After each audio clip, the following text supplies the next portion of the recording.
Plastic అనేది చాలా భయంకరమైన పెనుభూతంగా పరిణమించింది వాళ్ళ సమాజంలో. ప్లాస్టిక్ కాయట్లో మన ఆహార పదార్థాలు వస్తున్నాయి. ఇప్పుడు మీరు రోడ్డు పక్కన ఒక బండి దగ్గరికి వెళ్ళండి. ఆ బండి దగ్గర ఒక ప్లాస్టిక్ ప్లేట్లో ఒక అరిటాకు పెడతాడు. ఆ అరిటాకులో 4 ఇడ్లీ పెడుతున్నాడు. 4 ఇడ్లీ వేడి పెట్టవా అంటాం. అక్కడ ఉంది కాకుండా నా బోడి వేడి దెబ్బతిండు. అరే దాంట్లో తీసి పెట్టరా అంటాం. 4 పెడతాడు. నేను ఒకటి లేపేటప్పటికి మిగిలిన 3 లేపుతాడు. నల్లగా బొగ్గులాగా మాడిపోయింది అరిటాకు. ఫర్ ఎగ్జాంపుల్ ఈ అరిటాకు ఎవడో ఒక్కడు పెడతాడు.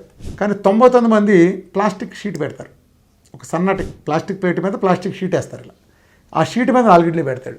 అంటే ఈ వేడి అరిటాకును, పచ్చని అరిటాకును బొగ్గులా మార్చిన ఆ ఇడ్లీ వేడి కానీ, ఆ పూరి సలసల మగిలిన నూనె నుంచి వచ్చిన పూరి కానీ, లేదా గారి వేడి ఆ ప్లాస్టిక్ని కాల్చదా?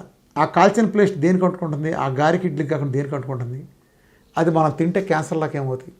ఆహారం మార్కెట్ని తెచ్చుకుంటున్నాం. వాడు ఏం చేస్తాడు? సలసల మసల సాంబార్ని ఇలాంటి పాలిథిన్ ప్యాకెట్లు ఉంటాయి. ఈ పాలిథిన్ ప్యాకెట్లు అలా పోస్తాడు వేడిగా. ఇలా పైనేసి దారం కట్టి మూట కట్టి పక్కన పడేస్తాడు. సలసలు అంటుకుంటే మనకు కాలిపోయినట్టు ఉంటుంది. ఇది లోపలికి వెళ్ళిన సాంబార్ వేడిగా ఆ ప్లాస్టిక్ కాలిపోయింది.